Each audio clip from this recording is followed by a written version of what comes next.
Okay, thanks very much for the introduction. Thanks for having me come here. It's always a pleasure to speak to more of a neuroscience crowd because I'm coming from the CS side, and it's nice to get your guys' opinions. Okay, so I'm going to talk about understanding where people look. So to start off, here's an image. Where do you look in this image? In the center. Where do you look in this image? Well, you probably look at the boat. Maybe there's a second boat you look at. There's a third boat you might look at. Here's where 3 different people looked on this image in eye tracking studies. And it's really sort of evident that they tend to actually look at the same types of places. They're all looking at these 3 boats. So in general, humans tend to look pretty consistently at salient regions of the image. And here, salience is sort of the locations of conspicuity, or sort of circularly, regions that attract the attention of human viewers. And so why is it important that we understand where people look? Well, one of them is just because we have this desire to understand the human visual, measure and reduce the amount of clutter in documents. So if understanding where people look on this type of image is one issue, then understanding where people look on this type of image is another issue. Okay. And this is like when there's essentially this is very, very blurred version of the image that you saw before. And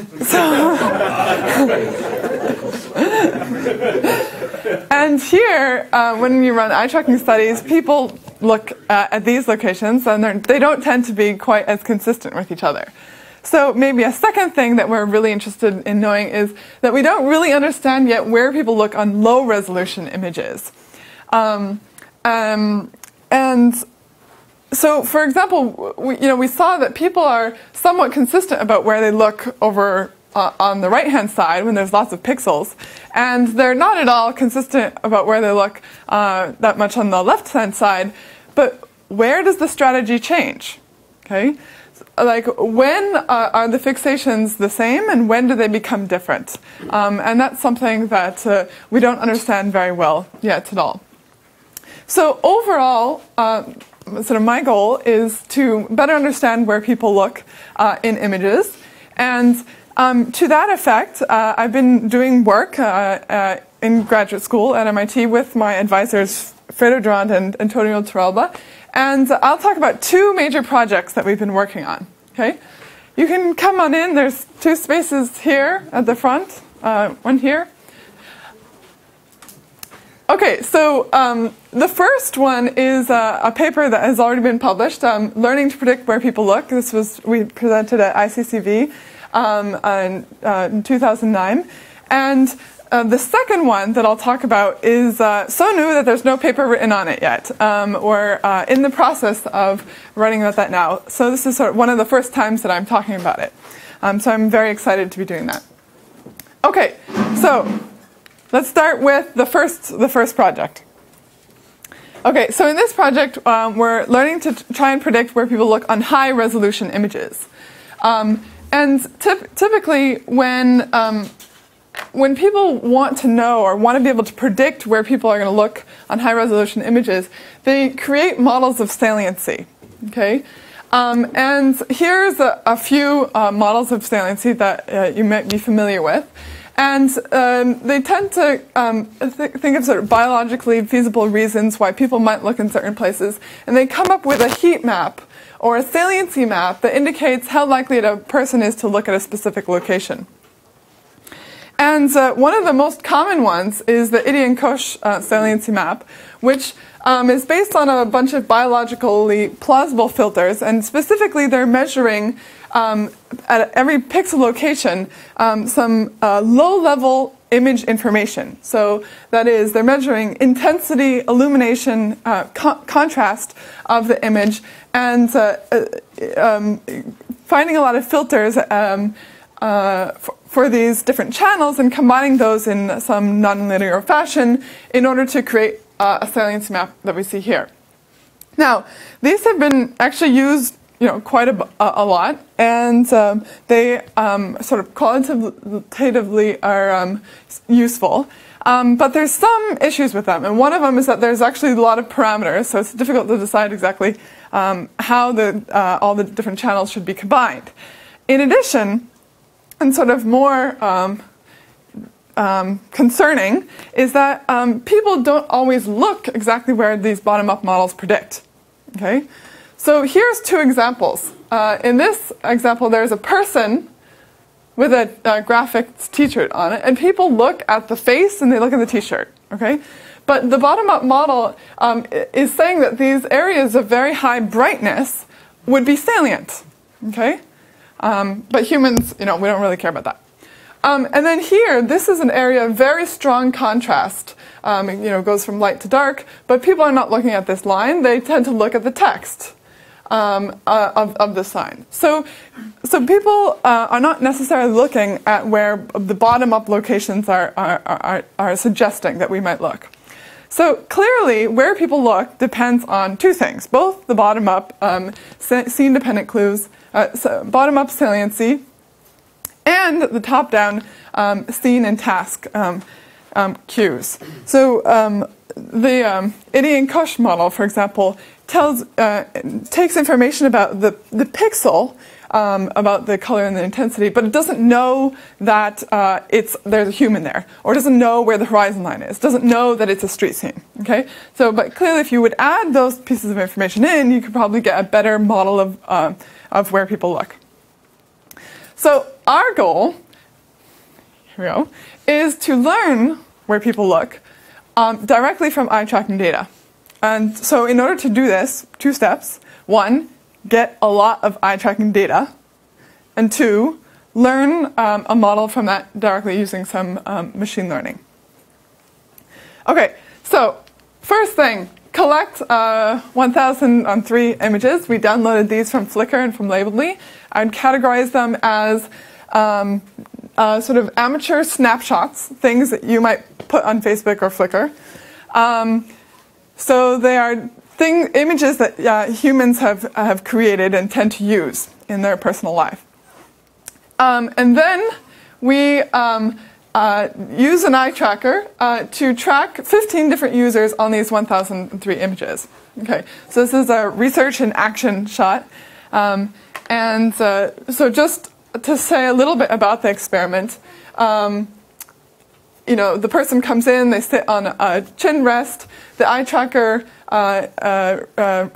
finds the reflection of the retina 250 times per second. You can essentially get an XY location that says where the person is looking every second that they're looking at the image. Now, they're looking at the image for 3 seconds.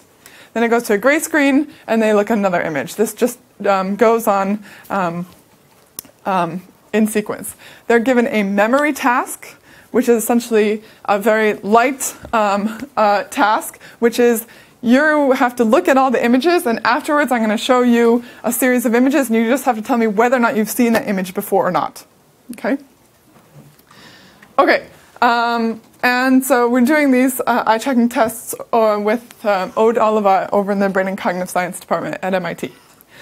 Okay, so what is the type of data that we're getting? So here's an image, and we see the locations that one person looked on this image. And we have numbers 1, 2, 3, 4, 5, 6, 7, which is the order in which they fixated on these certain locations. So we get the order, the time they spent there, and the path that they took. Everyone starts in the center because we have a crosshair at the center, and we eliminate that with our eye tracking tests and say that the first location that they look is on the first fixation. Okay, so this is where one person looked. This is where 15 people looked. Notice that people are quite consistent about where they're looking, right? People are all looking here, they're not looking here. Okay? So, this gives us some hope that we should be able to predict where people are going to look, because they are, being pretty consistent with each other. Okay, in addition, you can take each fixation point here and convolve that with a Gaussian, and you get what we call fixation map, which says, for each location where it's more or less likely that a person's going to look. Okay, so given a fixation map, you can threshold this to have a certain percentage of the image, and we do that. And here we have 20% of the image. So you eliminate the very first look, and if you look at the previous map, still this very center is still one of the bright spots. Yes. So do they return to the center? Well, so there's a lot of fixations there. Yes, and those fixations are not the initial fixation. Yeah. Okay. So actually, like this is fixation 5, 1, 3, sort of a bunch of them. It just happens to be that there's something at the center at this time. But if you don't have something in the center, will the center still light up? If you really have nothing of importance in the center, the center will not light up. No. Okay. Yes. Are you treating all fixations the same in terms of weighting? I am. So sometimes people will weight it depending on the amount of time that you're at that fixation. I don't currently, but I do take note of what order there is. And so sometimes my analysis, I'll look at the first, the second, the third fixations versus the later fixations, and there's more importance on the initial fixations. Yes? Have you considered the task dependence? Like if you ask people instead of telling you if they saw the image to like list the stuff in the image, how do you think that would change your eye tracking data? So it might change it a bit. Our goal was to actually have a free viewing task, like to essentially not have a task, say. So the closest thing to not having a task is a memory task. But it's definitely true that if I would give them a different task, it's very likely their fixations would be different. Okay, so here's a fixation map. Here's the 20% most salient pixels. And here, as a little exercise, I'm going to ask you, where do you look? So I'm going to show you an image. You're going to tell me immediately where you're looking. Where are you looking? People. The heads of the animal. People and heads of the animal. Okay, this is where other people looked. Okay, now, next one. Where do you look? The star, the sign, and the text. This is where other people looked. Okay? So, we've seen two examples now where people are looking in the same place and they're also looking in the same place as where you're saying. Now, this is not always the case. Where do you look? The middle wiggles. The middle wiggles. This is where other people looked. Okay, so there's some notion here that we're seeing that on some images people are quite consistent and on other images people are less consistent. Okay, here are 12 examples where there's like very bright hotspots, people are looking exactly in the same place. And these tend to be images with, one specific salient object, or images that are more complex but they have a very important thing in them. So here's the face of a baby, right? On the other hand, on the other end of the spectrum, if you get more abstract images, complex street scenes, then people tend to look more spread out. However, there's still some hotspots of where people are looking. Okay? So there's still some consistency, even in the more complex images. Okay, another thing that we noticed is that there is a bias towards the center of all these fixations, okay? And this is not new. This has been shown before. And there's a bunch of different reasons why that is. One of them is the photographic bias. So when humans tend to take pictures, they tend to take pictures of things that they like and put the things that they like in the center. Now, they say, okay, well, professional photographers know not to do that. Professional photographers will put it on the 1/3 line, right? Because that's more aesthetically pleasing. But the thing is that the 1/3 line is still sort of within this 20% center of the image. So there is quite a strong photographic bias towards the center. Another one, might be the fact that you're sitting directly in front of the computer, and the first thing you do is look at the center, so you might be biased towards the center like that.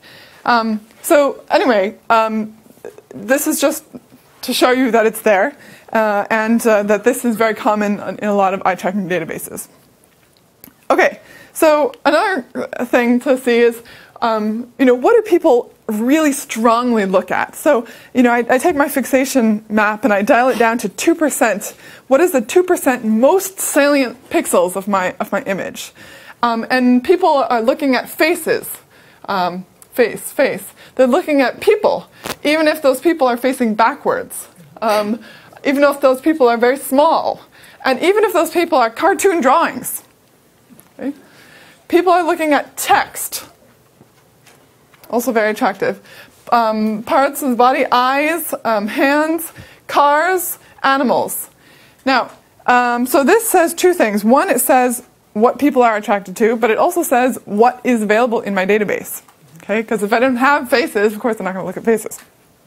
Okay, now, when we create a model of saliency, we need to somehow measure how well it's doing. Okay, and so we measure how well it's doing on an ROC curve. Okay, and so what's happening here is that I'm taking a given fixation map, and I'm thresholding it at different levels, everywhere from 0% salient to 20% salient, all the way up to 100% salient. And I'm saying for that fixation map, how many of the human viewers land within this percentage of salient locations? Okay, and I say, okay, well, in this case, 70% of the human fixations land within my 20% salient location. Okay, so then what are these three lines? Well, this one is chance. So if I just randomly choose pixels and say, how well does that predict where humans look, it does very poorly. And it's up here. What is the blue line? The blue line is how well humans predict other humans. Okay? So what I'm saying there is that if I take the average of where 14 humans looked and create a saliency map out of that, and then use that to predict where the 15th human is going to look, it does very well. Okay? An average of where humans look, it does very well at predicting where the next human is going to look. Okay? So a saliency model, we want it to be as good as humans are. Now, what's the red line? Okay. The red line is just a very naive center prior predicting that people will look at the center. Okay? And it just increases the amount, the area that it predicts. Okay? Now, what's surprising here is that that center prior line does very well. Okay? It does much, much better than chance. Okay? It does not do as well as humans do, because humans don't always look in the center, but it's doing very well. So when we create a model of saliency, we want it to be better than chance, we want it to be better than center prior, and we want it to approach the level of humans. Okay? So how do we do this? Okay, so in order to create our model, we collect image features at several different levels. So we're going to collect image features at the low level, so things that Idiot and Koch used, illuminance, intensity, orientation. We're going to find higher level features, such as whether or not there's faces, or a face detector, a couple different object detectors, and then also try and find some mid-level things, like where is the horizon line. And so collect a whole bunch of these different features. And here in the end are the features that we ended up using. So the top ones are coefficients of the subbands of the steerable pyramid. Here's Idiot and Koch channels, a distance towards the center, whether or not there's faces. This is an automatic face detector, a horizon line detector, some colors, the probabilities of colors, person detector, car detector. So you're seeing we're collecting a bunch of different features at different low, mid, and high level features. Now, the thing is that you can actually play with this forever. You can try lots and lots of different features. And sort of it's an endless task to find out which ones might be the best. So in the end, we're looking at these 33.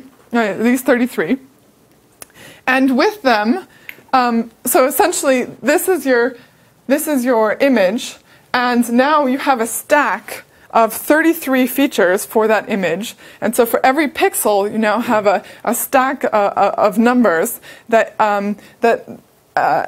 we're going to use for machine learning. And we also have a label as to whether or not that location is very salient or not very salient. Okay, so given that, we collect a whole bunch of these pixels that are very salient and a whole bunch of these pixels that are very not salient. And we put that into a vanilla machine learning method. So we're using a linear support vector machine to train a model which essentially finds the weights for each of the features in our stack, and then says this is how best to combine these features in order to best predict that this a pixel is salient or not. Okay, and so we train a model using all of the features, all the 33 features, but then also some subsets of those features, and we look at how well this model does. So, how well does the model do? Okay. This is the same ROC curve as we were looking at before. Okay? Here, the percent salient is being increased. It goes eventually to 100, but I've cut it off at 30. Chance is still at the bottom. Okay? Humans are still at the top. Okay, that's good. Now, each of these different features has some predictive power. You know, they're all doing better than chance. Okay? So, you know, if you just look at the objects that, you know, predicts a certain performance, if you just use Idian-Koch features, if you just use colors, etc. Now, so they all have some predictive power. Now, if you take all of them together, then you get the most performing model. Okay. Does that include the center bias? It does include the center bias. So what's interesting is that this line here, this is all of these features without the center, okay? And that actually, you know, performs at this level. And then if you compare that to how the center does on its own, it performs sort of equally as well. And so now, if I take all the information without the center, which has actually nothing to do with the physical location, and then I also add in the feature about where the pixel is in relation to the center, and I add those together, then I get a model that does better. Okay? So essentially, we are approaching the level of humans. We're not quite there yet, right? There's still space to improve. Okay? Isn't it a bit troubling that center alone is better than every other feature within Oh, it? yes. If there's some composition bias that puts some features at the center that are actually salient, but you don't know what they are yet, then you would expect that center would be really important, whereas everything else that you've maybe incorrectly identified as important would then be subdominant compared to the center. Okay, I think something that you're pointing out is that it's concerning that the center is doing so well. And I think it partly has to do with the type of database that you use. Sure. So if I would use a database where I really chose things that were really not at the center, then the center would not do as well. Okay? And so then this all features without the center would outperform. Yes? Supposing you just use like some sort of random cropping routine before you showed each image, Yeah? to eliminate the camera bias but have the same data set.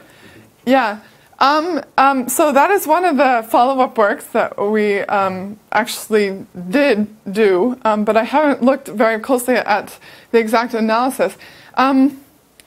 Actually,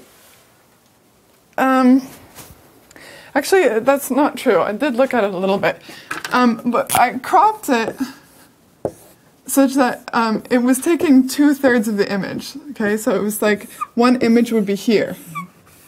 Okay, so what I found, so each of the images they actually included the center, right? And when I found sort of like the saliency map of all the images that are on the bottom right crop, it was sort of like slightly heavier towards.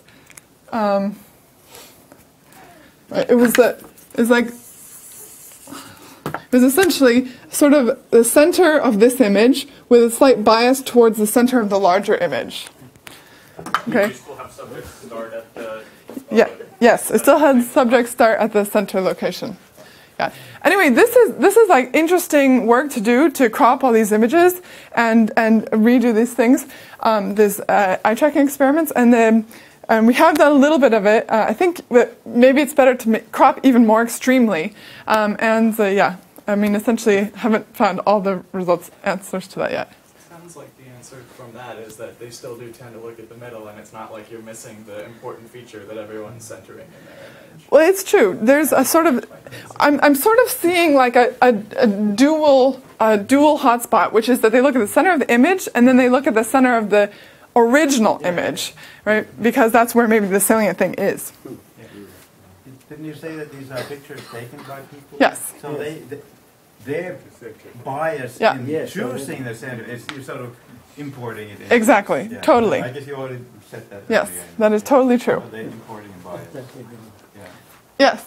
Do you think if you chose a different fixation point, the ability to, say, recognizing the periphery salient objects to move your eyes to might be biased towards the initial fixation point that you're looking at? Hang on, I don't understand that. Sorry, choose a random fixation point. Okay, so like the fifth fixation. And see if that changes this bias towards... I see. So say, look at all the first fixations, look at all the second fixations, look at all the fourth fixations, and see whether or not they all still have the initial crosshair that you put on. Oh, yeah. Move that initial crosshair to different... Oh, to different locations. Yeah, okay, so... yeah, okay, that's another possibility. So there's actually a paper, forget the author right now, that looks specifically at the center bias, okay, and tries to decouple a bunch of different reasons why people might be looking at the center. And they come up with 5 different reasons and say, in the end, from their experiments, that sort of one of the strongest ones was the photographic bias, and that the fact that people start in the center is not at all sort of an order of magnitude less important in terms of making people look at the center. Yes? So is that plot for any of the fixations falling in the predicted region, or like the first fixation? Or I think I missed that earlier.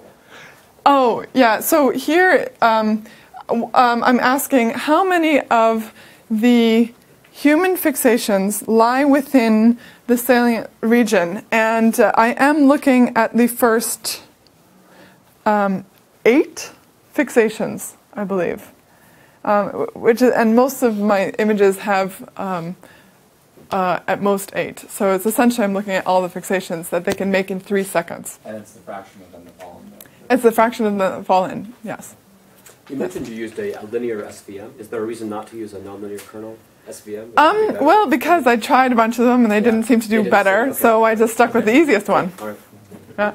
Like radial basis functions, and like, yeah. It's just sort of like simpler, more straightforward, and it was doing just as well. Yes? You also choose a certain Gaussian around those fixation points and choose a certain cutoff. Was there any motivation how you choose this cutoff? Because it seems rather loose. So is it around the order of uncertainty between the different individuals, or is it larger than that? So you're asking, how did I choose the size of the Gaussian? Yeah, is and that the correct? associated cutoff. And the associated cutoff. Okay, so first of all, the cutoff, I use every single cutoff from 0 to 100, okay?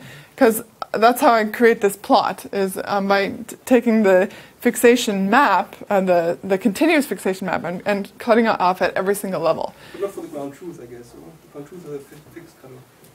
The ground truth. Is that, you mean humans? No, you say on regions, but you... Yeah. Right, so like here, that's the locations where people were actually looking, and I'm just asking... what percentage of all the fixations land within, say, 5% of the image, or 20%, or 100%? I don't use any cutoff for the human fixations. No, I'm always looking at the percentage of all of the fixations. Yeah. Now, the size of the Gaussian is another thing, which is that I choose the size of a Gaussian to approximate the area that a person can see in focus, sort of at 1 degree of visual angle when they're looking at an image. Because if they're actually fixating here, they can actually see sort of a small area around that pretty well in focus. Yes? I was thinking that if you change the title of the seminar from where to what, Yeah? probably you can drop the center outward. Because the center outward just give you a where. Yeah. And all these other features are trying to somehow characterize the what. Yeah. What are people looking at versus where are people looking? That is true. That is true. And even for human, comparing, you can fairly know what the human was looking at, just looking at the eye, human data. You know, instead to compare the space, you can compare really the object. The what? Yeah. I mean, so the center is sort of asking about the where, but all these other things are looking at the what. They're looking at the color, you know, what are they looking at in terms of, you know, here they're looking at objects. Are they looking at the face, person, the car? One thing I have to say about this line here is that this is sort of artificially low because not all of my images have a face, a person, or a car in them. Okay, so if I have an image and it says, "Oh, there's nothing in here," then I'll say the person is going to look nowhere. So this is sort of better used in conjunction with other features. Okay, so I'm going to summarize this now and say that for this work, we sort of have 2 major things. One is a pretty substantial database of eye tracking data, 15 people looking at 1,000 different images, and that is freely available on my website in case anyone wants to further look at the data. So that's fun. The second one is that we created a model of saliency that combines 33 different features, and it outperforms a lot of the bottom-up saliency models and is approaching the level of humans, but not quite there. So future work for this is enhancing the model by trying new features and also by selecting down features. Sometimes you don't want to have all of the features because some of the features are really not adding at all. So being able to just take a subsection of those features would be very useful. And then I had before exploring cropping and exploring image resolution. Both of those are things that we were motivated to try based off of this work. Okay, but exploring image resolution is essentially the next step that we did take. Okay, so now I'm going to talk about fixations on low resolution images, and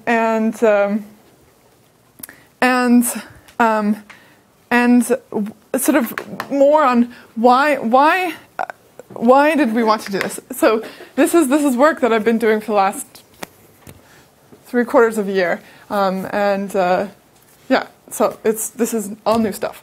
Okay, so why did we want to work on this? So most eye tracking studies are done on high resolution images. We just wanted to explore, you know, what happens if you reduce that. Then further, so Antonio showed that images can actually be understood at quite a low level of resolution. In this paper, how many pixels make an image? And he sort of goes on to show that even as low as 32 pixels or even 16 pixels of information, people can still distinguish what the scene is or what some of the major objects are there. And then other studies have shown that faces, which we're sort of very attuned to, can be recognized in terms of identity and gender and emotion as low as 16 by 16 pixels. And so we're motivated by saying, well, if people can recognize these things, maybe it's because they're looking at the same places. And so then the question comes, like, how low can you go and people will still look at the same places? So it's had these questions about these multi-scale properties of fixations. So how low can you go before the fixations start to be different? When on this spectrum are people most consistent about where they look as well? Okay, so here we set up another experiment. Here we had 193 images that we showed at 8 different resolutions, and here I'm just showing like what I call 4 pixel resolution. Just means that there's 4 pixels worth of information there that's then upsampled to a high resolution, sort of a smooth image. So when I talk about 4 pixel or 32 pixel images, this is where it's coming from. In addition, 168 of my images, essentially 150, but I had some extra left over, are natural scenes, similar to the ones that I used in the previous experiment, and 25 of them are pink noise. Now, why did I add the pink noise images? Well, one, because we had this hypothesis that fixations might be related to the image semantics. And so if I could add in some images that had no semantics, then I could compare the results. Okay?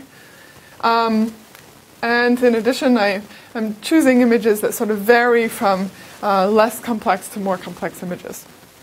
Okay, so once again, we run an experiment, research in action, and this time I ran on 64 people.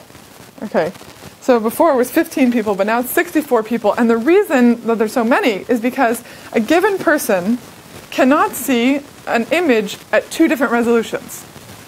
Okay, because they'll be affected. If they see the high resolution and then they see the low resolution, they're like, oh, I saw that before, I know that there's something there. So a given person can only see 1/8 of the total images that I'm seeing. And so when I have 64 people, that means that I have 8 people who have seen a particular image at a particular resolution. So really I am having 8-fold fixations per image. Okay, so what are some of the trends that we find? Okay, first one, as the resolution decreases, there are fewer fixations. This makes sense.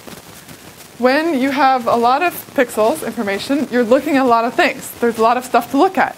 When you have very low resolution, there's really not much to look at. Okay, so you sort of go here, go there, and think, okay, what's the next image? Yeah, you fixate one spot and you fixate another spot, but you're not very motivated to like really look around because there's not a lot of stuff going on this image. The task is the same as in the first. Yeah. Yes.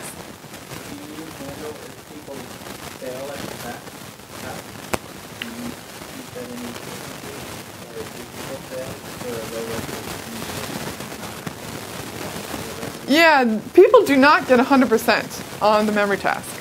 Okay? People do much better on the higher resolution images than they do on the lower resolution images.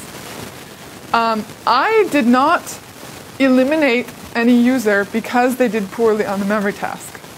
However, I did eliminate people if I felt that they were just, they did not move their eyes at all.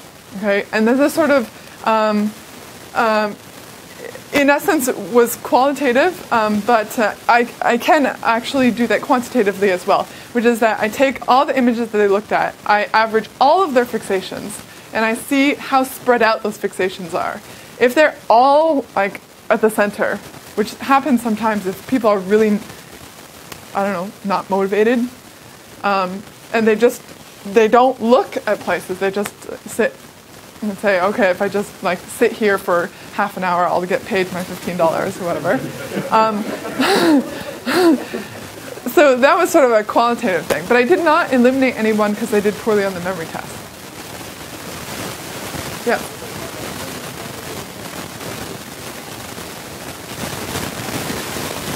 Yeah, that's true. That's true. I didn't eliminate that many people. Or maybe like 2, out of 64.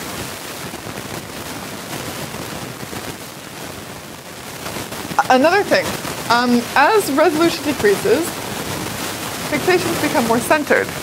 So here is the average fixation map for high resolution images. Here is the average fixation map for low resolution images. And the spread goes down.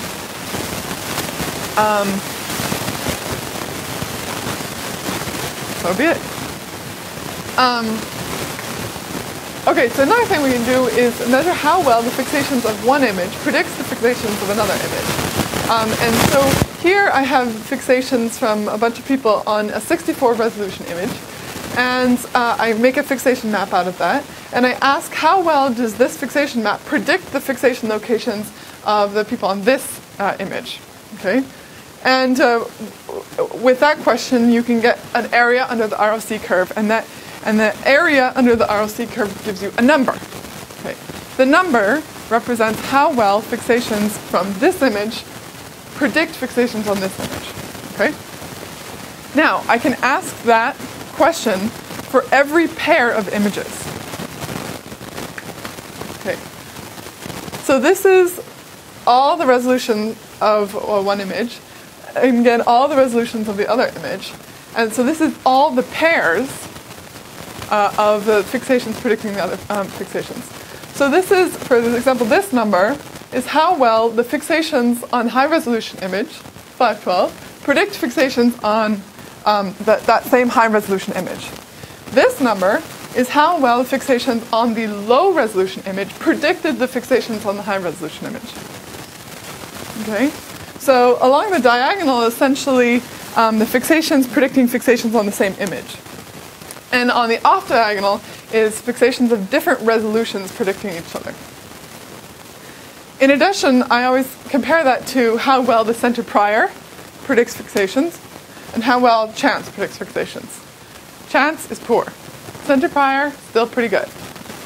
But high resolution images in general are doing a bit better. But we'll look more into the exact trends that we see here. Now, another thing is that you can ask this per number of fixations. Okay, somebody was talking about, we were talking before about, the first fixation is more important than the later fixations. So here is the prediction matrix for the first fixations predicting the other first fixations. Here is the first 3 fixations predicting the first 3 fixations. And here's all the fixations predicting all the fixations. So essentially one thing we see from this graph is that the first fixations are more consistent than the later fixations. Yes? How much of that first fixation is the center? It might be that it's very much the center of the image effect. We still take out the initial sort of center fixation, but there's still that human bias. Although I cropped all my images so that they're exactly the same size, and motivated by the fact that there was this photographic bias, I tried to make, when I did the crop, to not have the salient thing in the center of the image. So I tried to move that a little bit, but I was only cropping the image very small, so I don't think it made a huge difference. Okay, so we're going to look more deeply at these prediction matrices. And we're going to look at 3 specific questions. One is, how well do the fixations on these lower resolution images predict the fixations of the high resolution image? So that's essentially this line on the prediction matrix. Second, we're going to look at how consistent are fixations on a given resolution. Okay? And that's essentially this line on a prediction matrix. And then thirdly, we're going to look at how well the center prior does. Okay, so three questions, 3 graphs.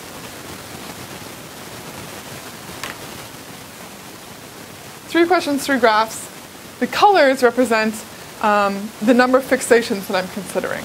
Okay, so here's one fixation, here's all fixations. Okay, so I want you to notice 3 things.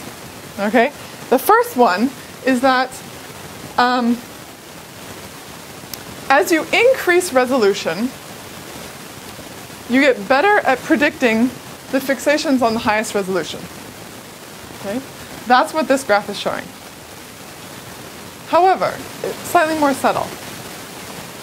Increases very quickly until about 64 pixels. Then that increase slows down. Okay, it starts to plateau a little bit. Okay. And you see here, for example, that you know, the 256 image predicts fixations on the high resolution image almost exactly the same. Okay, so by cutting this resolution in half, you're not making any difference in the fixation locations. And you can even go sort of as far as down to 64 and still predict very well the high resolution fixation. Okay?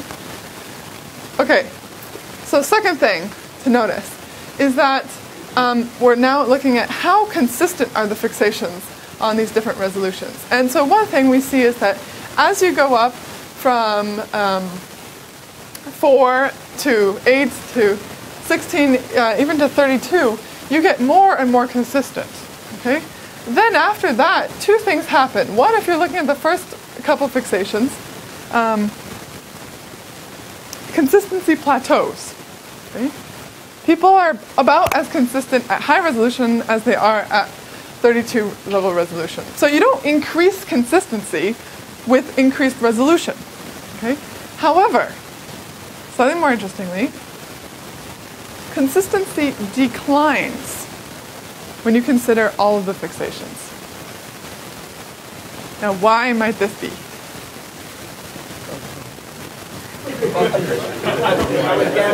I would guess it's because if you have higher resolution, there's more places you can look of equal interest. So if you had more subjects, and if you had many more fixations drop down, you probably have more consistency with more subjects. You know, if you had 100 subjects, you can fill all those spots. Oh, I see. Actually, you're saying two things there. Okay, so one of the things that you're saying, and I want to make sure everyone understands, is that if you have a very high resolution image, there's a lot of things to look at, okay? And so in your first couple fixations, you're going to look at the most salient things. And then after that, you're going to look at slightly less salient things, okay? But those first fixations will always be at the most salient things, and then afterwards the other ones will start to go elsewhere. So this is sort of why we're seeing that in the first couple fixations, people are always looking at the same places. But it's those later fixations that start to spread out again. So that's sort of one thing. A second point that you were making is that if you had more people, you might get slightly different results.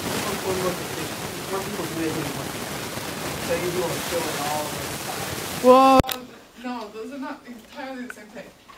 More fixations is not the same as more people, because more people, they would have first fixations, right? So they're going to fixate on those really salient locations, whereas more fixation of a given person goes to slightly less important.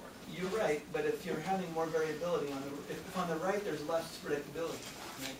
Why is that? Probably because there's more tertiary, there's more second places that are slightly less interesting than the first places they look. Yeah. And so different individuals happen to look at different spots. Yeah. But if you had way more data, then you'd get a heat map that fills all that stuff in uniformly, and you'd see less variability. That's what I'm getting. Yeah. So we did do this with 4 users per image and then 8 users per image.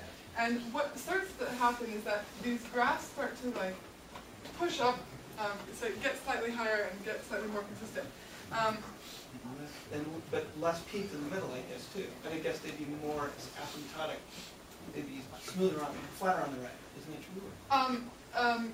Yes, I think that's true. In the beginning, we were seeing this peak sort of at all these different number of fixations, and now we're seeing it only on these all. So yes, there's also some truth to that. Okay, and then the third thing that we want to see here is that that the center prior, okay, predicts fixations less well the more resolution that you have. Okay, so if you have very low resolution, the center prior does well, predicting where you look. However, when you're here and you have lots of information about what's salient and not, center prior does not do well. Humans way outperform center prior. Okay, so that is good news, because it means humans are being consistent with each other and looking at salient locations.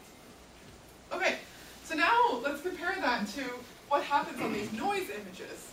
Okay, what we see is that fixations do not become more predictive of the high-resolution fixations with more resolution. Okay, it's sort of all these things predict high-resolution fixations about the same way. Okay, and that they're predicting them slightly less well than the center predicts them. Okay, so humans are less. They're not they're not predicting fixations as well as the center prior is predicting fixations. So essentially, there's not a lot of consistency among humans here. Okay, so this is actually indicating to us that having just low-level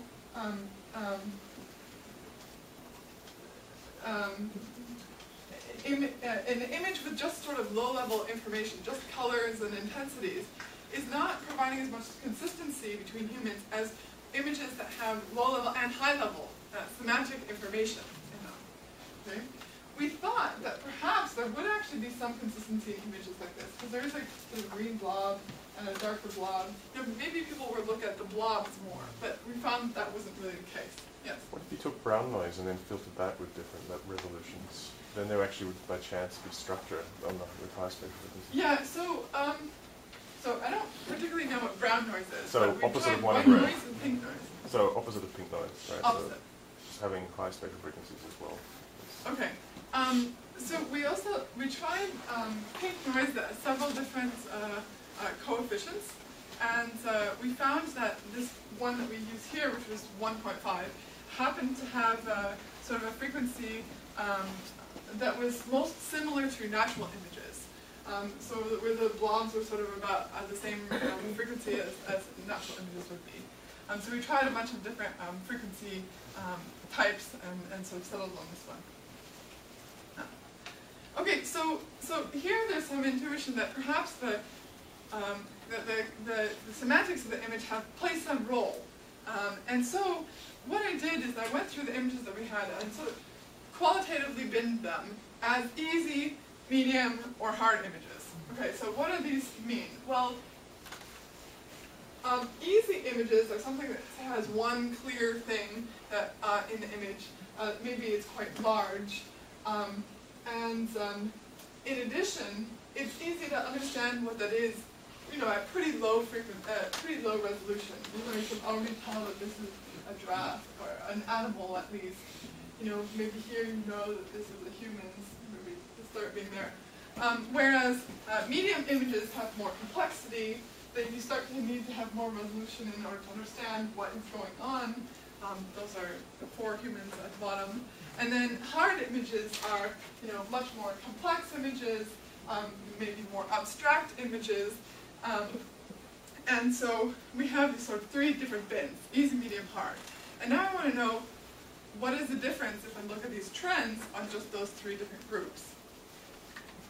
And so here is what we see. I've just taken the 4,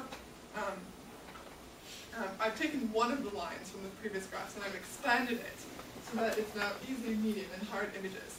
And so what you see here is that low resolution can predict high resolution better and earlier on easy images, later and less well on hard images. This makes sense. If it's an easy image, people will look at the sort of one major thing starting really early. In addition, how consistent are the fixations? They are more consistent if they're easier images, less consistent if they're harder images. And then for the center prior, it actually doesn't actually make that much difference whether or not it's easy, medium, or hard. The center continues to perform less well with high resolution images. Yes? Can you do the inverse stuff, like look at your eye tracker data and automatically bin the images into hard, medium, and yeah. So we considered that, and then it turns out that was circular. Sort of not the fair thing to do. No, not for evaluation, but just to see if there is some discriminant information in the eye tracking information. Like to say, okay, these people were really, really consistent. The eye tracking is really consistent here, and it's really not consistent here. What do these images look like? What do these images look like? Yes, that's another interesting thing we can do. Okay, so here is something that's really fun, I find. And so here, once again, we have sort of easy to medium to hard to noise images. Okay, and what's interesting is that when you look at the prediction matrix, you could sort of see a threshold at which point the people understood what the images were and therefore became consistent in their fixations.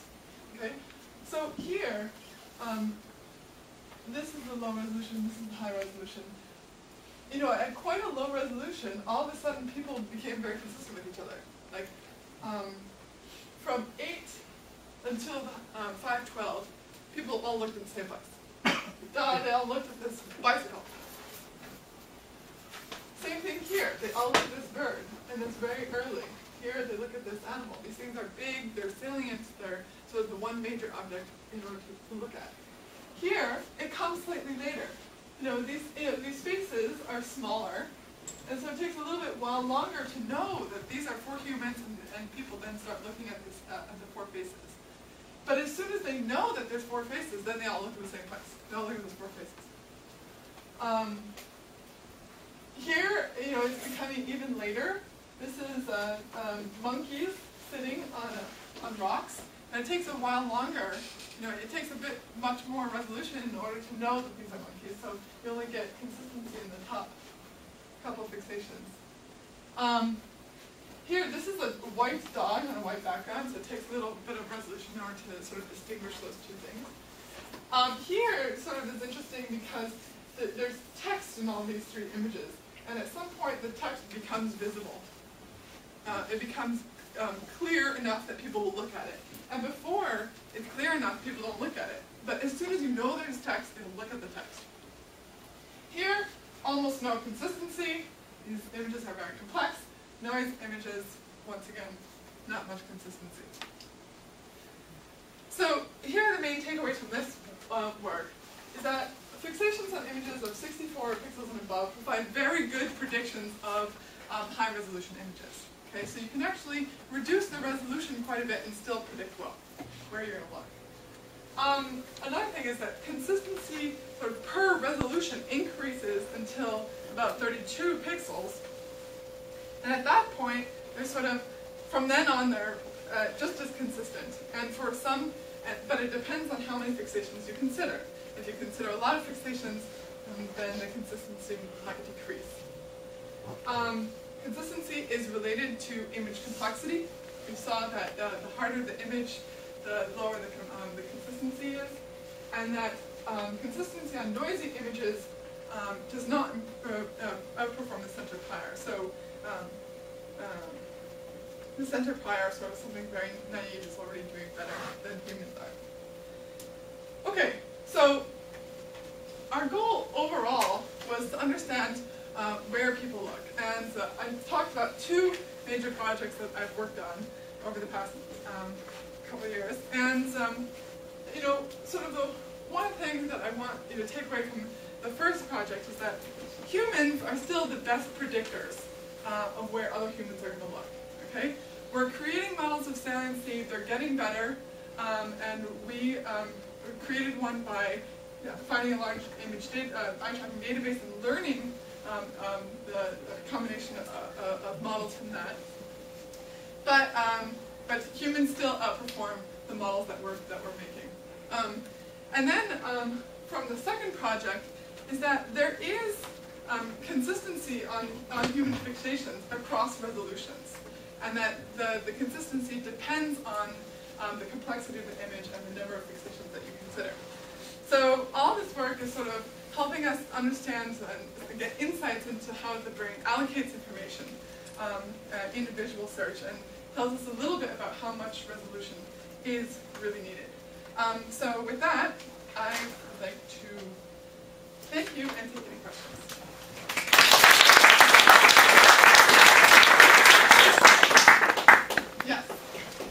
said you use sort of the label me images, so I was wondering if you used the labels from those label me images. That was initially the goal, and I never did that. Why not?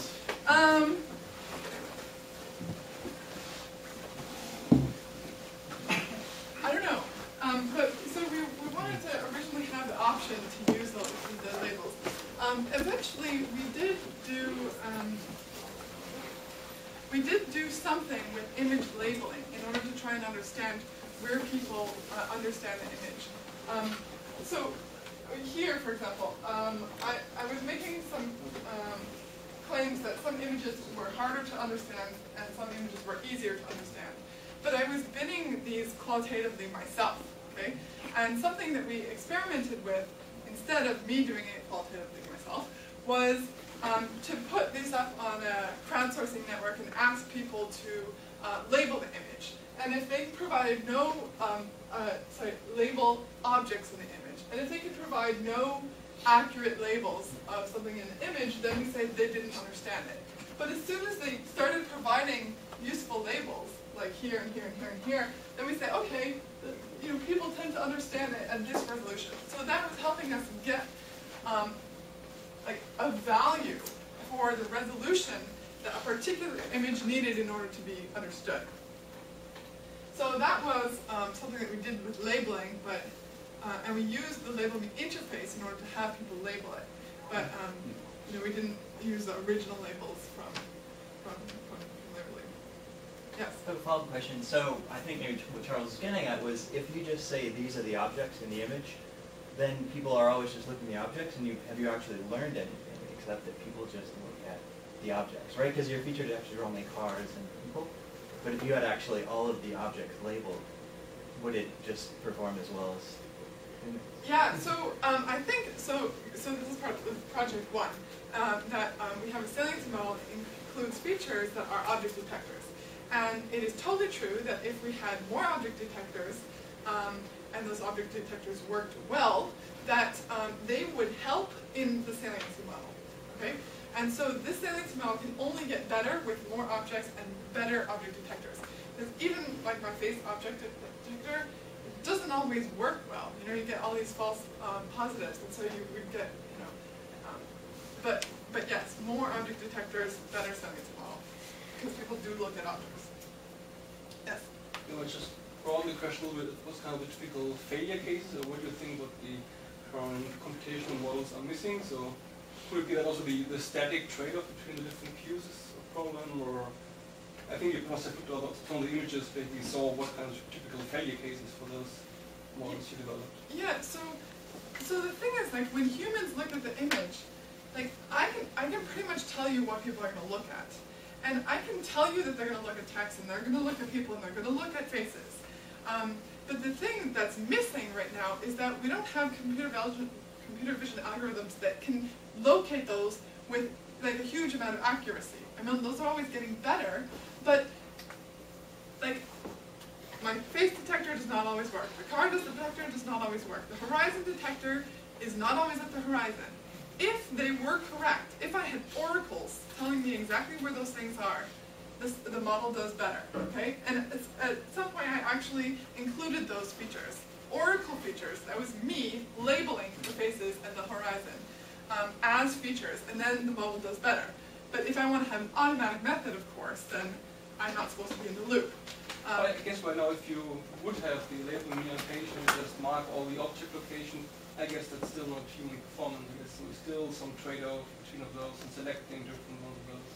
Yeah, if you wanted a saliency model for, and then all the other features, and combined that into a saliency model, I think that would do better than the automatic detectors, because you would have human labels. However, that requires human labels. That means that a human is, again, in the loop. And as soon as a human is in the loop, the model will do better. I could give you an upper bound on how well you could do if you made optimal object detectors, right? Like yeah. So if it's still way worse after that labeling procedure than your human predicting human fixation, then you know there's something more important than just object detection. Yep, that is true. That is true. That is true. Yeah. So it's pretty neat. There's these consistency thresholds. Do you think you could apply a model to the image of what the retina actually sees in terms of outward blurring from the fovea, and predict from the order that you have the next object that they would be able to recognize as something interesting and move to that object? So you're saying trying to predict the next location that somebody's going to move to? Yeah, I mean, if people have some variability in the direction they choose to look after looking at the center, they look to the right, they might miss some interesting object over here because below that resolution threshold that you seem to have found in terms of their peripheral vision.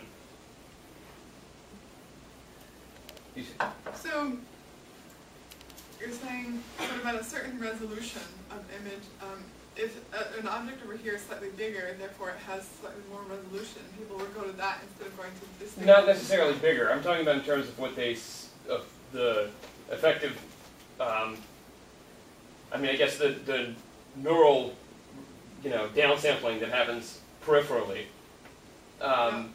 If they foveate to the right, for example, they might miss some object on the left that someone, and they might get back there eventually, but they might have a different order. Yeah. Just based on the fact you might be able to predict that order based on this thresholding of interesting objects that you seem to have found. Yeah. Okay. Yeah, I haven't looked at predicting orders or paths through the images, either at high resolutions or at lower resolutions. Yeah, that's something that I could do. Yeah. And you could do the same thing. Just ask: are there objects in the scene that none of their 8 fixations would have allowed them to resolve? Right. So even without the order, if you just ask, is it consistent with the idea that they looked at these 8 places, and they never looked at this interesting thing up on the top, but at this resolution and given the fall off in the fovea, it was never on their radar screen. Yeah. They never knew there was a face up there. Yeah. So there wasn't enough resolution, and it was never close enough to something else that they looked at. Yeah. Right. I see. Yeah. Because you just check self-consistency again. Yeah. Yes. So I was wondering if you compared number of fixations, which you looked at, to fixation number, and if anything unexpected popped out if you classified data in that way. So what you're saying is, did I look specifically at how the number, the fixation number affects what? Well, I'm suggesting instead of looking at the first and the first 2 and the first 3, just looking at the first, the second, the third. Okay, yes. So we did look at that. There was, 3 different styles of things that we looked at. One is, how well did the first, say 3, how well did the first 3 fixations predict the first 3 fixations? That's style 1. The second thing we did, how does the third fixation predict the third fixation? That's style 2. The third style is, how do the first 3 fixations predict the third fixation? Okay? So there's 3 different ways of asking the question, as you point out. And they have similar trends, but the one that we chose has the highest values. Okay? All the other values are lower. Like having the third fixation predict the third fixation becomes way less likely than having the first 3 predict the first 3.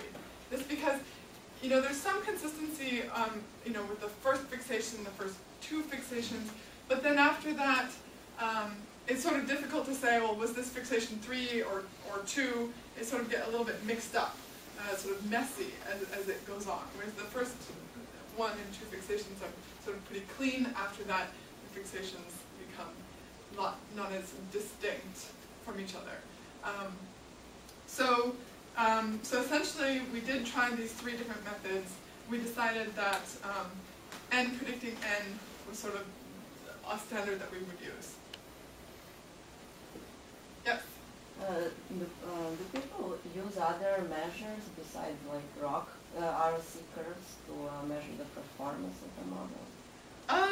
Because ROC curves is not always the best.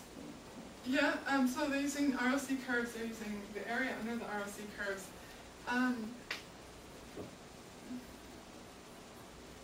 at some point we were considering taking the fixation map from one image and taking the fixation map from another image and sort of putting them on top of each other and trying to see how much is similar and how much is different.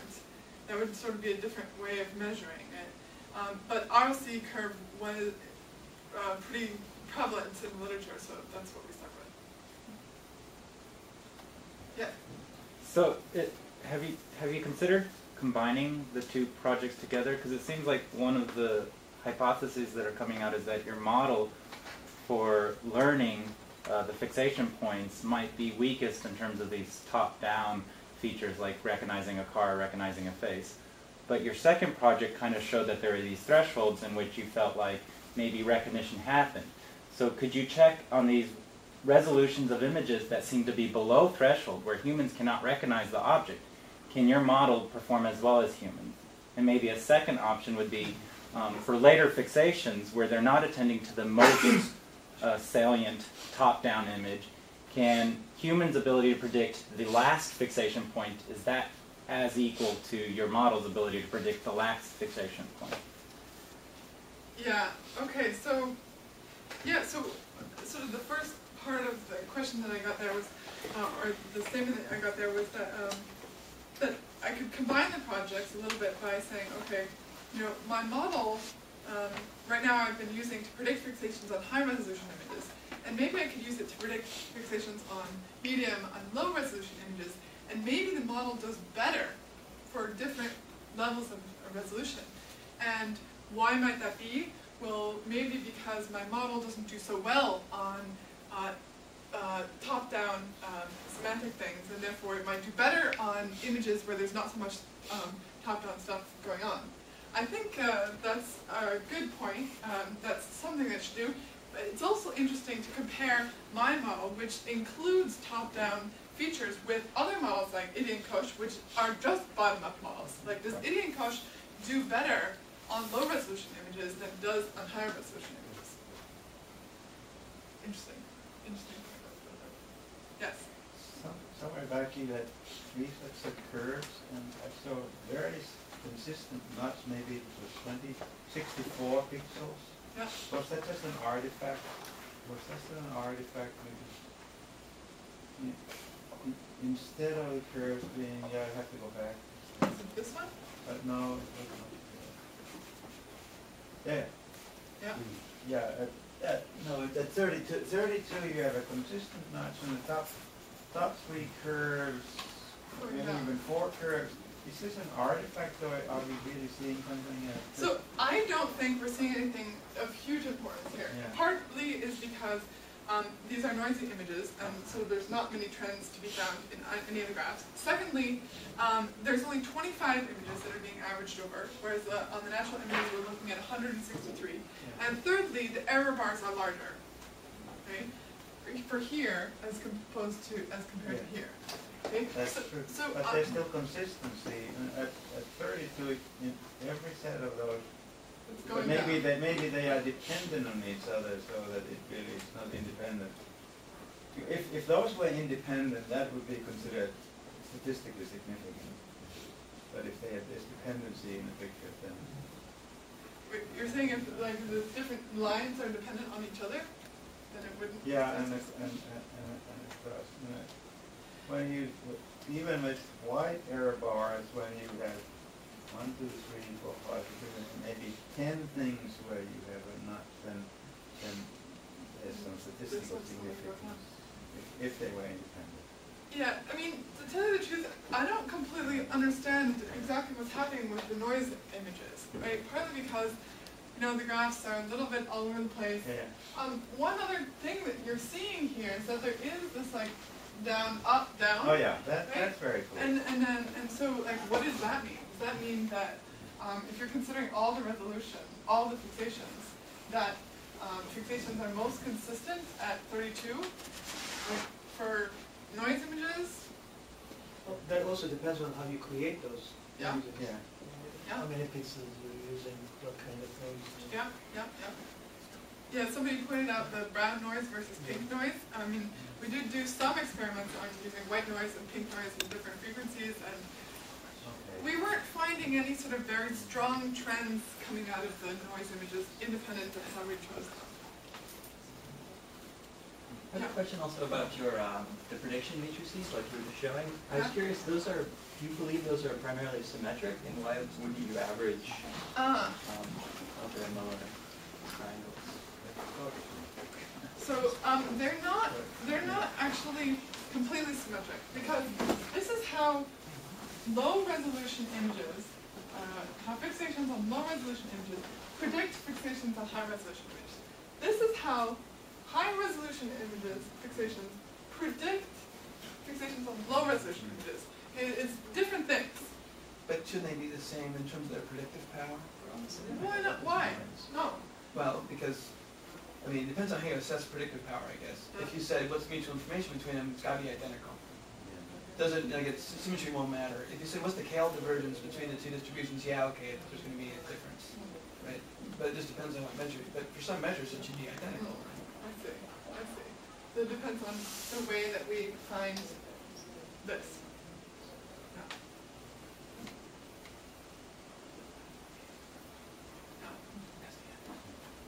Okay, well, thank you very much.